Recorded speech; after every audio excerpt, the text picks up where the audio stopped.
So another question I get is, what is a good ROI for investing in off-plan and also for ready developments? I think this is quite a tricky one. So for off-plan, for example, my personal rule of thumb is that the capital appreciation should hopefully you aim around say 20%. Because generally, 2 years is the horizon between, putting your down payment for launch all the way until it hands over. And that kind of nets out to be about 10% returns a year, which I think is quite healthy. Of course, it really depends on the payment plan itself.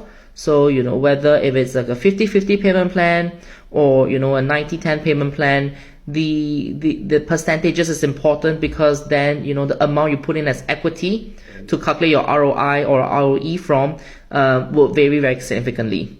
Then the second part on ready developments. So I think the way to see this is rental yields, and there is gross and kind of net rental yields.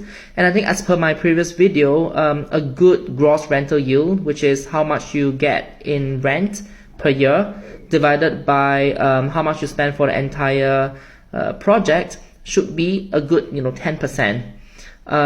Again, it depends on the market conditions as well as how much you got the property for. I know people that invested during COVID times easily got 15+% gross ROI, but for me a healthy one is around 10% gross, because that means net all the expenses, it's still a good healthy 7.57%, which I think it's a pretty sustainable asset for passive income when you talk about ready developments.